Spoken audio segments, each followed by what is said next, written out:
타이틀이 뭐죠? 오늘 주일 타이틀. 왕이신 그리스도 주의. 네네, 왕이신 그리스도 주일. 네, 영어로 Christ the King. 예. 그리스도가 곧 왕이신을 이제 선포하면서 이제 그걸 우리가 축일로 축제일이죠. 예, 피스트데이, 축제일로 이제 지내는 날인데요. 오늘이 전례력으로 우리 교회에는 전례력이 달려있지 않습니까? 전례력으로 마지막 주간입니다. 마지막 주간. 그래서 우리 교회 그야말로 이제 송년회와 같은 그런 이제 한 주간인데 그 날을 이제 예수님께서 가장 핵심적인 메시지를 이제 교회에 선포함으로써 이제 마무리를 하는 것이죠. 그래서 예수 그리스도가 곧 우리의 왕이다 라고 얘기를 하는 것입니다. 왕이라는 것은 우리의 모든 세상과 우리 개인 또 우리 사회 공동체 모든 것들이 하나님의 다스림 안에서 하나님의 섭리에 의해서 이루어지고 또 그것이 우리에게 가장 유익한 것이고 또 생명과 연결된 것이고 그런 특별한 의미를 담고 있죠. 그것을 선포하는 것이죠. 그래서 우리가 그것을 다시금 우리 자신을 새기는 겁니다. 그동안에 우리 살아오면서 많은 것들이 우리를 다스리기도 하고 우리 스스로가 또 거기에 잠식당하기도 하고 하나님의 다스림 안에서 좀 벗어나기도 하고 그런 왔다 갔다 하면서 우리가 이제 살아오게 되는데 마지막 그 한 주간을 예수님께서 정말 우리의 왕이셨다라는 것을 고백하고 다시금 또 우리가 다짐하는 그런 날입니다. 자, 그렇게 해서 우리가 하나님의 다스림 안에 우리가 살아갈 때 우리는 교회에서는 신망의 삼덕, 우리의 그런 영성의 길이죠. 하나님의 길을 하나님 나라를 이루어가는 길을 갖다 살아가는데 거기에 우리가 신망의 삼덕을 이루어져 간다고 합니다. 신망의 삼덕. 다 아시죠? 신망의? 몰라요? 신망의. 신은 믿을 신이죠. 믿음. 그다음 희망. 그다음에 애는 이제 사랑입니다. 사랑. 그래서 신망의. 그래서 믿음과 희망과 사랑의 덕이 점점 자라고 풍요로워지는 것입니다. 하나님과의 관계 안에서. 그런데 그 신망의 삼덕은 우리가 스스로 만들어가는 덕이 아니라 그걸 이제 주부삼덕이라고 합니다. 주부삼덕. 하나님께서 주시는 은혜라는 거예요. 그래서 우리가 하나님과 관계 안에서 우리의 믿음은 점점 더 명료해지고 단단해져 갑니다. 더 분명해지고 우리의 믿음이 이런 것이었구나. 또 하나님과의 관계 안에서 체험을 하고 하나님의 능력을 우리가 또 체험을 해가면서 또 하나님이 주시는 성령을 통해서 우리가 하나님의 진리를 더 깨달아가면서 또 예수님의 말씀을 통해서도 그러면서 더욱 우리의 믿음이 명료해져가고 더 단단해져가는 그런 은혜를 우리가 받게 될 것이고요. 또 희망이라는 것은 우리가 삶에 있어서 희망이 없으면 우리가 살 수가 없어요. 희망이 없으면 삶이 어떻게 됩니까? 굉장히 권태로워지고 그리고 삶의 의미를 잃어버리고 그렇게 되죠. 근데 우리 희망이라는 것을 하나님과의 관계 속에서 우리의 형편이 좋든 나쁘든 어렵든 힘들든 하나님 안에서 우리는 희망을 발견하고 감사하고 그런 덕이 계속 커져가는 것이죠. 만들어져가는, 흔들리지 않고. 그래서 그런 희망의 덕이 만들어져가는 것이 바로 하나님의 관계 안에서 그 믿음의 우리 하나님의 길을 살아가는 신앙의 길 안에서 이루어져가는 그 신비입니다.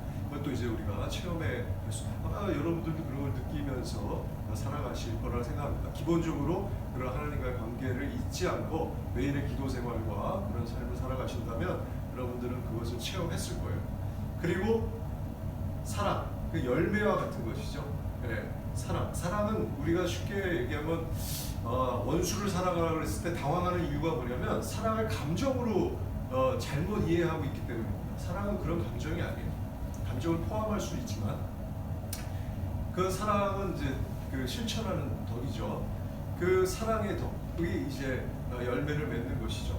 그러니까 우리는 때로는 물론 우리는 사회적 존재이기도 하지만 또 이기적 존재이기도 하죠. 그런 것들이 우리 자신에 다 함께 녹아져 있는데 그런 가운데서도 우리가 정말 정의를 위해서 또는 정말 그 어려운 상황에 빠진 사람들을 위해서 그들을 보고 공감하고 또 뭔가 우리가 함께 도움을 함께 연대하기도 하고 그런 도움을 주기도 하고 또 이런 모든 것들이 하나님의 관계 속에서 우리가 우리 자신의 이기성을 극복하면서 이루어지는 그런 덕이죠. 그런 사랑의 덕들이 이루어져 갑니다. 그래서 그 신방의 삼덕은 그야말로 하나님의 관계, 하나님과 함께 동행하면서 이루어지는 그런 하나님이 주시는 은혜 속에서 피어나는 그런 덕이라고 할 수 있습니다. 그래서 우리가 예수 그리스도께서 왕이시다라고 하는 것은 그냥 하나의 표상적인 그런 선전 문구 같은 것이 아니라 정말 하나님과 관계 속에서 정말 하나님이 우리를 이끌어 주시는구나. 그분의 그 은혜가 이렇게 신방의 삼덕으로 내 안에 쌓여 나가고 이런 열매를 맺는구나. 이런 것들을 체험하고 감사하고 고백하는 그런 날이라고 할 수 있습니다. 오늘의 말씀, 오늘의 말씀, 마태복음서의 오늘의 말씀은 한마디로 주제가 뭐죠? 주제. 한마디로 뭡니까? 두 글자. 주제. 조심해라. 뭐 조심하게. 한마디로 그러니까 심판이죠, 심판. 심판에 대한 겁니다, 심판. 심판에 대한 것이죠. 자, 그럼 먼저 제가 이제 심판과 심판에 대한 그 심판이 무엇인가, 그 다음에 또 심판의 내용이 무엇인가 이걸 좀 분리해서 여러분들과 함께 나누려고 합니다. 심판에 대해서 사실 심판과 또 천국, 지옥은 우리나라 말로 심판, 천국, 지옥 이것은 어디에서부터 온 말일까요? 네? 우리나라 말 심판, 천국, 지옥 어디에서 온 말일까요? 고개를 끄덕이시니까 아시는 것 같습니다. 어디서 온 말일까요? 글쎄요. 불교에서. 비싸게 불교에서 온 말이에요. 예를 들어서 지옥은 라틴어로 인페르노인데 그거는 바로 지옥으로 번역되는 말이 아니에요. 천국도 마찬가지고 그 심판이라는 말도 그 개념, 그들의 개념을 우리나라 말로 옮기려고 하다 보니까 초기 선교사들이 제일 적당하게 맞춰서 이렇게 연결한 말들이 불교에서 온 그 용어들이 굉장히 많아요. 그 중에 하나가 이제 심판과 관련된 말이죠. 그러니까 함부로 남의 종교에 대해서 그렇게 하면 안 됩니다. 자기들은 불교에서 온 말을 그렇게 쓰면서 뭐 그냥 어쨌든 이거는 안 되는 것이죠. 그런 그거 자체가 하나님이 원하시는 게 아니죠. 배척하고 배척 자체는 이제 폭력성이 들어있죠. 하나님은 그걸 원하시지 않아요. 그래서 심판은 그런데 이 심판은 사실 천국과 지옥이나 이런 심판은 불교의 원래 석가모니 부처께서 하신 말씀일까요, 아닐까요? 아닙니다. 우리 저기 정확하게 알고 계십니다. 역시 석가모니 그 부처가 얘기한 말씀이 아니에요. 나중에 만들어진 말이에요. 나중에. 석가모니는 그런 것에 언급을 한 적이 없어요. 그 죽음 너머에 대해서는 모르는 일이. 그분은 거기에 관심이 없었어요. 모든 것들이 서로 연기설이라고 하지 않습니까? 원인과 결과가 있고 모든 것들이 그렇게 우주 만상에 그렇게 연결되어 있다라는 걸 이제 그 직관적으로 설파를 하시면서 그러면서 이 세상의 이런 모든 고통에 대해서 우리가 정말 그걸 잘 수용하고 그걸 잘 극복하는 어떤 그 철학적인 그런 메시지를 하고 사람들을 위로하고 그러셨던 것이죠. 그 심판에 대한 것 그리고 그런 천국과 지옥에 대한 그런 내용들, 심판에 대한 구체적인 그런 내용들을 언급한 우리 인류 역사의 인물 누가 있을까요? 심판에 대해서 심판이 있고 이 세상의 삶이 끝이 아니고 이것을 갖다 언급한 유일한 인물 유일한 인물. 제가 답을 말해버렸어요. 그런 인물이 우리 인류 역사 안에 예수님밖에 없어요.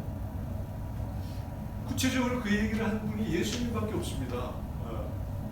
임마누엘 칸트나 이런 사람들은 이제 그런 그 얘기를 한 적은 있습니다. 그 실천 이성 비판 뭐 이런 데서 자기가 생각해 보니까 이거는 사후세 우리 이 세상의 불합리나 이런 반이성적인 이런 일들, 이런 부조리한 일들이 사후 세계가 존재해야 이런 것들이 정리가 된다라고 이제 그렇게 언급한 적은 있습니다. 그렇게 얘기를 한 것이지 정말 심판의 존재에 대해서 이 세상의 삶이 끝이 아니야. 그리고 그것을 스스로 증거까지 하셨지 않습니까? 예수님은 인류 역사 안에 유일한 인물이에요. 아무도 없어. 뭐 염라대왕 혹시 생각하십니까? 염라대왕 신과 함께요. 염라대왕은 누가 얘기했습니까? 그거는 모르잖아요. 그거는 그냥 하나의 뭐 민속적인 그런 데서 이렇게 나온 그런 상상적인 어떤 내용일 뿐이죠. 구체적으로 심판을 얘기한 친구, 예수님밖에 없어. 인류 역사. 자, 그 심판. 그래서 우리는 예수님을 통해서 이 심판을 믿는 겁니다. 예수님이 증거하셨기 때문에 그 심판을 믿는 것이에요. 이 세상의 삶이 끝이 아니로구나. 그리고 이분이 정말 이 십자가의 죽음과 부활로서 이 모든 것들을 증거를 하셨구나 라는 것을 깨달았기 때문에, 그것을 믿기 때문에 심판도 우리가 예수님의 심판을 믿는 것이고, 그 심판에는 오늘 심판처럼 공심판, 교회에서 얘기하는 공심판입니다. 인류 전체를 왼편 오른편 이렇게 하나의 이미지로 얘기하셨잖아요. 그런 걸 공심판이라고 그러고, 사심판, 예를 들어서 부자 라자로의 비유라든가 루카복음에 많이 나오죠. 그런 그 비유처럼 죽음 이후에 바로 그의 행적에 대해서 하나님께서 이제 심판하신다는, 또 밀과 가라지의 비유, 여러분 잘 아시지 않습니까?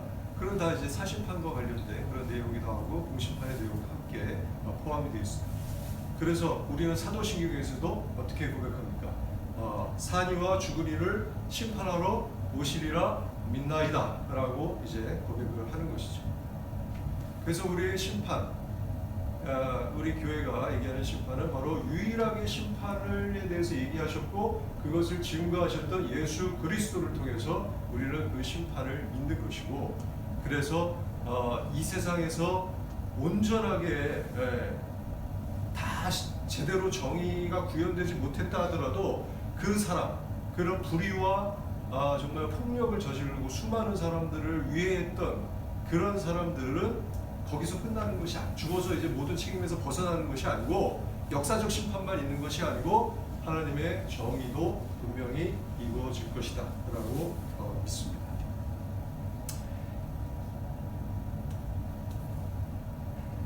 더불어서 우리는 그 그리스도교의 4대 교리 중에 하나가 또 심판과 관련된 것이죠. 우리는 세례를 줄 때 꼭 적어도 이 4대 교리는 분명히 확인을 하고 세례를 줍니다. 여러분, 그리스도교 4대 교리가 뭐 있죠?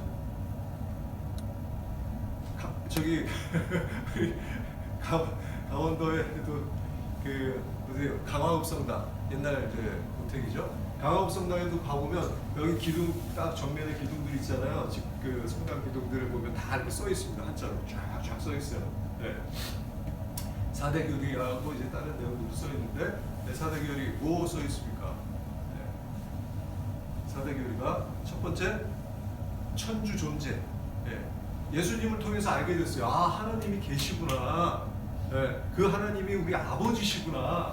우리의 기원이고 우리의 목적이구나 라는 것을 우리가 천주 존재. 그 다음에 강세 구속. 예수께서, 하나님께서 인간을 위해서 이 세상에 스스로 오셨구나. 강세 구속. 그리고 삼위일체.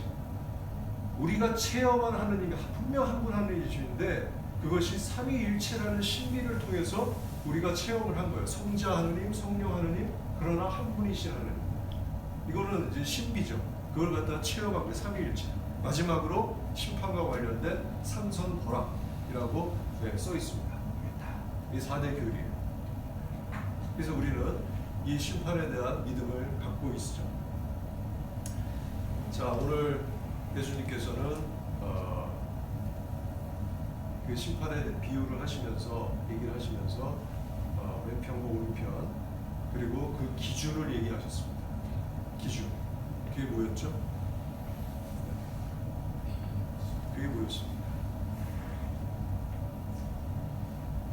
가난한 사람, 헐벗은 사람, 그저 갇혀 있는 사람, 뭐 이렇게 먹을 걸 주고 또 마실 것을 주고 또 찾아보고 또 배를 돌봐주고 그죠? 그 내용을 얘기하셨어요. 그러면서 한마디로 너희가 여기 있는 형제 중에 가장 보잘것없는 사람 하나에게 해준 것이 바로 누구에게 해준 거다? 바로 나에게 해준 거다. 그러니까 하나님의 그 인간에 대한 그 사랑이 이 안에 이제 표현이 되어 있는 거죠. 네. 인간에 대한 사랑이 표현이 되어 있어요. 우리도 그렇지 않습니까? 우리 자식을 누군가가 굉장히 귀하게 여겨주고 잘 보살펴주면 부모들 입장에서 얼마나 고맙습니까? 네? 얼마나 고맙습니까? 우리 안에 하나님의 심성이 있는 거예요. 얼마나 고맙습니까? 마찬가지로 하나님도 똑같이 그렇게 생각하십니다. 형제라고 얘기하십니다. 네. 내가 당신하고 뭐 우리 부모도 다르고 근데 무슨 형제? 하나님 안에 우리는 형제라는 것이죠. 형제. 뭐 프란치스코 성인 같은 경우에는 아시시의 프란치스코 성인 같은 경우에는 뭐 진짜 이 만물까지도 이런 무슨 다 형제다 뭐 이렇게까지 그냥 자기가 감격해서 이렇게 노래하고 그러지 않았습니까? 하나님께서는 이렇게 보시는 거예요. 보잘것없는 이 사람 하나에 우리는 보잘것없는 사람을 피하려고 그러죠. 보통 차를 만나려 하지 않습니다. 그렇지 않습니까? 지난주에 우리 형제 중에 하나가 그 나눔을 할 때 이 추위에 같아서 뭔가 이렇게 구걸을 하고 하는 그런 사람들을 볼 때 너무 마음이 아프고 그리고 너무 비현실적으로 느껴진다. 뭐 이런 얘기를 했죠. 그 마음을 느낀다는 것은 뭐냐면 바로 하나님의 마음을 느끼는 겁니다. 예수님이 진법팔단에서 얘기하셨죠. 슬퍼하는 사람은 어떻다? 행복하다. 왜 행복합니까? 하나님의 마음을 공감한 거예요. 자, 공감을 통해서 뭘 합니까? 내가 그를 위해서 기도를 하든 아니면 무언가 내가 도움을 주든 뭔가를 이제 행동으로 이어지는 것이죠.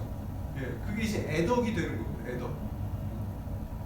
그 애덕에 대한 걸 하나님이 그냥 그래 했나 보다 그러고 그냥 지나가지 않는 거예요. 보잘것없는 그 한 사람을 위해서 네가 마음 쓴 그게 바로 나에게 해준 거야. 너무 고마워. 이렇게 작동을 하는 거예요. 하나님께서는 우리를 그를 통해 아주 오른편에 세워주시는 것이죠. 그게 한마디로 얘기하면 요즘 많이 얘기하는 공감 능력이라고 할 수 있어요. 하나님의 마음에 공감하고 그리고 우리 사람들에게 공감하고 그것이 바로 우리 교회가 살아가는 일이기도 하죠. 그래서 이런 보잘것없는 사람 하나에게 우리가 해준다는 것은 우리는 우리가 뭐 사회심리학적으로 우리가 사회적 존재라는 걸 다시 한번 깨닫는 일이기도 하고 또 공동체를 위한 것. 그리고 우리가 공동체 안에 살고 있구나. 이 공동체라는 것이 서로 간에 그런 유기적으로 또 하나님과의 관계 안에서까지 확장돼서 우리가 함께 이렇게 살아가고 있구나 라는 것을 깨달을 수 있습니다. 최근에 세계 행복순위 OECD에서 발표한 게 있었어요.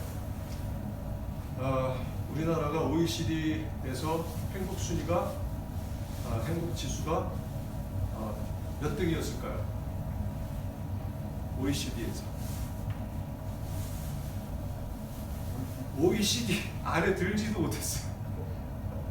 OECD가 38개 나라인데 그 안에 들지도 못했어요.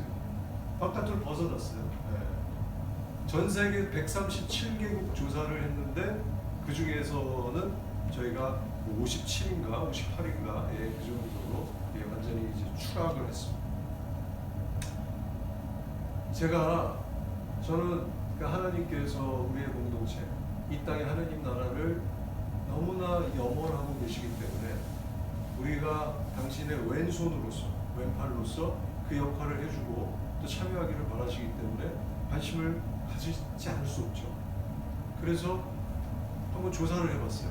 자, 이 행복 지수와 그런 다른 내용, 예를 들어서 인권, 뭐 노동조합, 뭐 등등 공동체와 관련되어 있는 그러한 이제 조사 내용들을 갖다 비교를 해봤더니 놀랍게도 이게 비례하고 있는 거예요. 그러니까 행복 순위와 그런 인권 지수라든가 아니면 노동조합의 가입률 같은 거 이런 것들 연대하고 뭐 등등 이런 내용들이 이 비례합니다. 내용들이 결국 한국은 노동조합 가입률이 뭐 거의 전 세계 꼴찌 수준이죠. 한 11% 정도 돼요. 11%. 아이슬란드 같은 경우에는 94%인가 뭐 95%가 뭐 그렇습니다. 행복 지수도 당연히 그 나라가 높습니다. 그러니까 우리가 살아가는 데 있어서의 그런 정말 하나님이 이 가장 보잘것없는 사람 하나를 그런 보잘것없는 이들을 다른 나의 이익과 직접 관련이 없다고 생각할지라도 그들을 위해서 우리가 함께 우리 공동체, 우리 사회를 함께 생각하고 배려하고 우리가 뭔가 기도하고 실천하는 그런 모든 것들이 결국은 우리에게도 그냥 죽어서 심판만이 아니라 이 세상 안에서도 그런 좋은 결실을 우리에게도 굉장히 유익하다는 것이죠. 그것이 또 우리 미래 세대들에게도 전해지는 하나님의 선물이 되는 겁니다. 그게 단순히 나에게만 국한된 게 아니라는 거죠. 그래서 우리가 그런 선택들을 해야 되는 거죠. 정치적으로 우리 사회 정치 안에 우리도 한 멤버이기 때문에 그런 차원에서 뭐 투표를 할 때도 그런 분별을 해서 해야 되는 것이고 또 우리가 그렇게 참여를 할 때도 그런 분별이 필요한 것이죠. 제가 미래희망학교를 우리 교회 안에서 또 우리 교회 공동체와 함께 지금은 굉장히 이제 미진하고 그렇지만은 정말 뭐라고 그러죠? 시작은 뭐라고요? 미약하다. 미약하고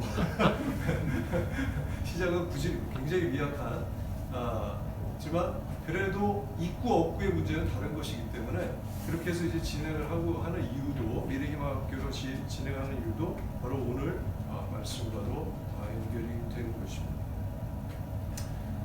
우리가 심판의 두려움 때문에 하나님을 믿는 것이 아니고 심판의 두려움 때문에 선행을 하는 그런 차원의 것이 아니라 정말 하나님의 관계 안에서 우리가 공동체와 함께하는 이런 신방의 삼덕 이런 그 덕들이 우리 안에 또 이 사회 안에 넘쳐날 때 그것이 바로 우리에게도 유익한 것이라는 것. 그것이 바로 우리 지상에 이 땅에 하나님 나라를 이루어가는 일이기 때문에 그렇습니다. 하나님 나라는 좋은 것이에요. 굉장히 축복된 일이고 행복한 일입니다. 그것을 이루어가는 것이기 때문에도 우리에게 유익하기 때문에 우리는 그러한 선택을 하는 것이지 그런 믿음의 길을 가는 것이지 단지 너 죽어서 지옥 간다 뭐 이래서 우리가 교회를 나오는 게 아니죠. 그러나 심판은 분명히 존재한다는 것. 그리고 그 심판은 이곳에서 바로 우리에게 주어진 우리에게 허락된 바로 이곳에서 하나님 나라를 살아갔던 그들이 하나님 나라를 가는 것이고 그렇게 연결되는 것이지 이 땅에서 그러지 못했던 사람들이 이기적이고 그 정말 공동체를 파괴하고 그랬던 이들이 하나님 나라를 가는 게 아닙니다. 그래서 우리가 우리의 믿음 안에 그런 열매들을 맺고 정말 한 해를 그리스도께서 우리의 왕이십니다 라고 고백하고 또 찬미하고 기뻐하면서 우리 안에 다시금 정말 주님께서 우리를 잘 다스리실 수 있도록 우리 마음을 다짐하고 또 새로 새해를 이렇게 하나님과 동행하는 주님과 동행하는 그런 은혜로운 축복의 나날이 이어지시기를 바랍니다.